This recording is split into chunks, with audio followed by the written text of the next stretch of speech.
All right, is this a makeup or a breakup here for you? You bust your girlfriend going through your phone. You going to end a relationship over that? Now, what the email says here, it says, the other night I woke up and I realized that my girlfriend wasn't in the bed anymore. I also realized my phone wasn't on the nightstand. What a combo. So I looked around and I see this dim little light coming from underneath the bed.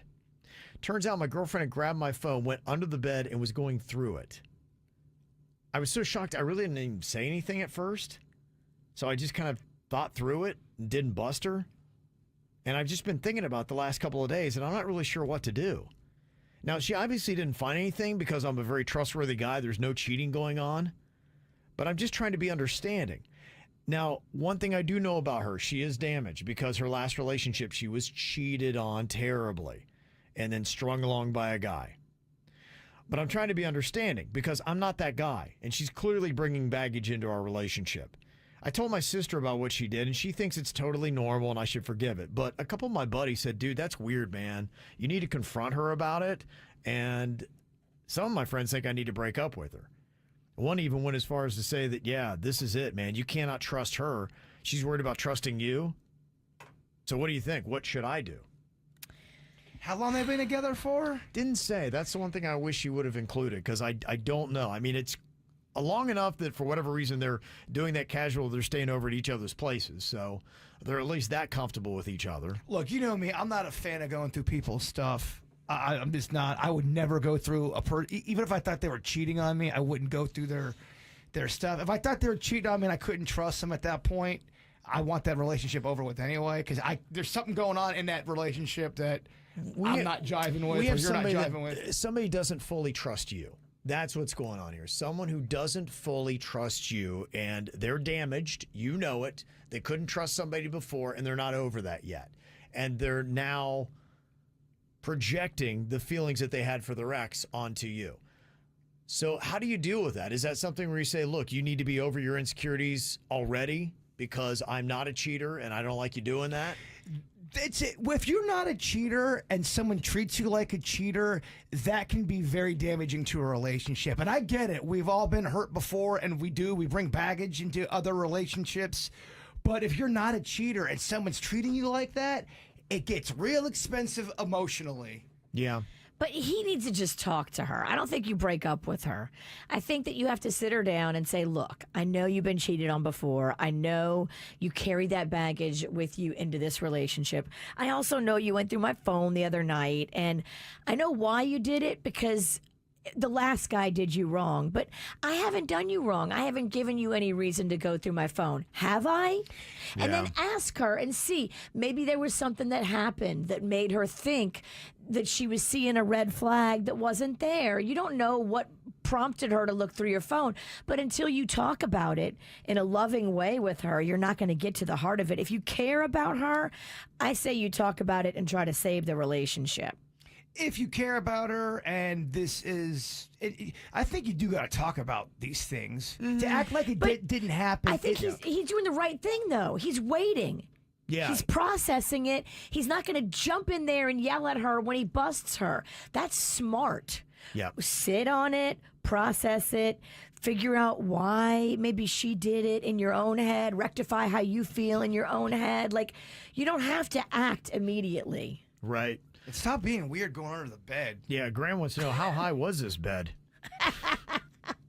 And you think you're that slick that I didn't see this? Girl, Yeah. everybody knows you got to take that phone in the bathroom. Duh. Right. Vera said, I was damaged when I met my husband. I never went through his phone. We have access to each other's phones now and have for years since we've been together. We have trust, but to me, it's trying to have an understanding that she is damaged. I think a conversation definitely needs to happen. I'm with you, Virginia. I don't break up over this. No, what happened? Why did she go through your phone? Let's talk about that. Okay, we know she did it. You're not happy that she did it. You got to tell her that. Right. But why did she do it? Mm-hmm. Look, Billy Joel has a song called Innocent Man. I think we all should listen to those words. Very powerful stuff. Oh, yeah, it is. It honestly kind of talks about both sides of the story. Yep. A damaged person and an innocent man. Beautiful song. That's a beautiful song. It's a beautiful song. It is a beautiful song. It's got a powerful message. And it's got great snaps. If people really would listen to me and go listen to the words, they go, you know what, Bird, you are onto something here. But Look at this guy. They won't listen. Okay, is this going to be a makeup or a breakup? What would you do, Virginia, if you found out that your husband, Panda, was a peeping Tom? Do you forgive him? I would definitely be wrestling with that one. We would have to go to therapy and figure out what's going on here because that's creepy. And now you're destroying the trust in our neighborhood and you're making me look silly. I don't know how, if you really were with a dude and he was peeping in windows and looking at women and being all creepy, I don't know how you could lay with him at night and not think he's a psycho and think he's going to change. Forgiveness would be tough on that one because you're going to go, I'm laying with a creepo. Creepy's tough to get. I agree. That's a tough one to shed, man. I agree. Like, what is going on in his head that he thinks that's okay in our neighborhood? Looking in windows, Right. and there's levels of peeping Tom. And if you get to the point where you're going in yards and you're looking in windows, you're at a level of creepy. I don't know if we can get past that. Okay. Yeah, you said that somebody used to play basketball with Jay Bird is going through this, and apparently his wife is now threatening divorce. So I can see why somebody would threaten that. Imagine if you have a marriage that you really think your husband's one way and he's all loving and he's all kind and sweet and he's doing all this pervy stuff behind your back. That would be tough. How do you get over that? Peeping in windows. I mean, what's he looking for? Well, you know what he's looking for. Yeah, to me, that's probably a separation, and it would take a long time before you gain back somebody's trust on that. How do you think you're not going to get caught doing that, too? I mean, neighbors are always looking.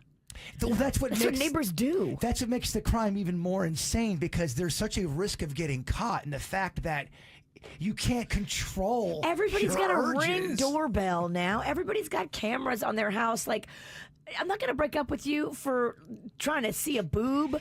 I'm going to break up with you for being a boob. Because how do you think you're not going to get busted, you idiot? There's so many prowler videos online where the news reports going, this guy was caught on tippy-toeing through backyards, not thinking he's on camera. Like, everybody's got a camera now. There was one guy who was completely naked looking into windows. I mean, that's a high risk There crime. are different levels of peeping. You could have the just innocent voyeur that's kind of walking by and he's like, hey, look at that. And he looks in a window. You've got the guy that could be naked. You've got the guy that could have special gear like binoculars. You go to that level, then yeah. To me, when you're starting to get on people's property and you are going up to their windows, I mean, people get shot for that. This is how we do. It's the KVJ show.